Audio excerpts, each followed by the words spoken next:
In the last video, I spoke to you about what cbt-i is and how it can help. And now I want to teach you about my process. So I use a very different process from everybody else. All the processes are different. Everybody's got a different framework.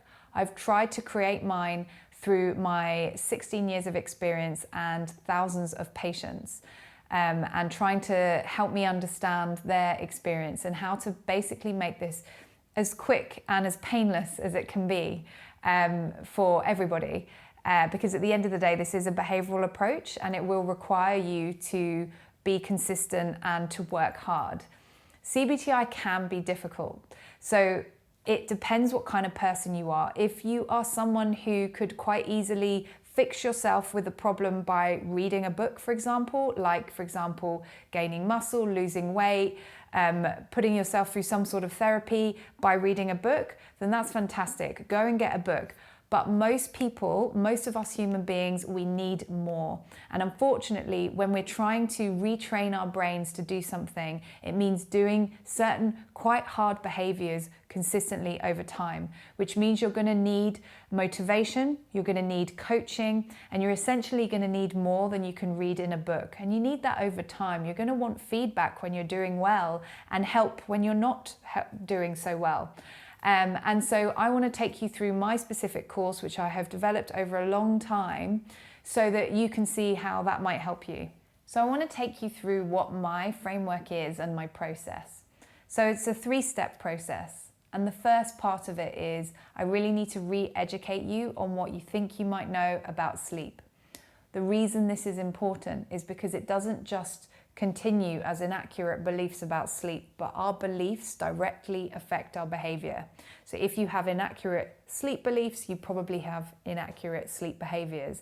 And unfortunately, a lot of the ones, for example, like going to bed at the same time every day, that you hear in the community or in the media, or indeed you might have even been given a list of things to do by your doctor. Unfortunately, those things aren't going to help you. And so we need to unlearn those, and then I've got to start giving you some helpful, practical behaviors which are very different from what you've been doing, and I need you to start doing them consistently. Alongside this, you'll be given a sleep diary to do, so we're always aware of how you're doing.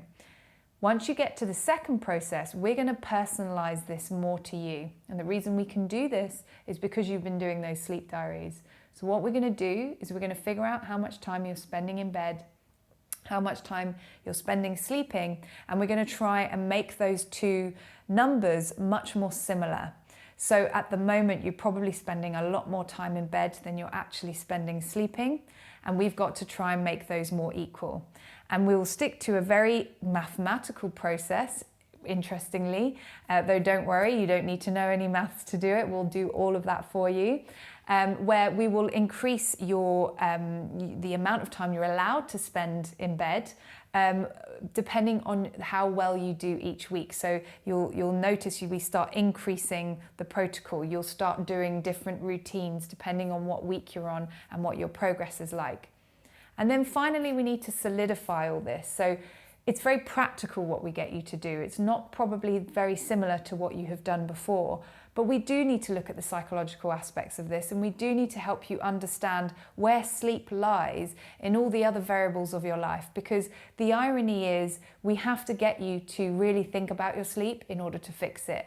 But in everyday life, we don't want you to have to think about your sleep all the time in order to live your life. We want you to let go of it and to just be like a good sleeper, which is not really thinking a lot about your sleep. And so we take all these different sort of strategies, and between them all, we increase your sleep duration, your sleep quality, and the way that you think about sleep, effectively making you the sleep expert. Now, you'll find all of the sort of resources for all of this at the end of this series, so don't worry. You can go off and you can do it all just by using all those resources, or you can go off and get the book or the PDF or whatever you want to do. But I really need to talk to you about what you need in order to succeed in doing any of those things, and that's what we're going to talk about in the next video.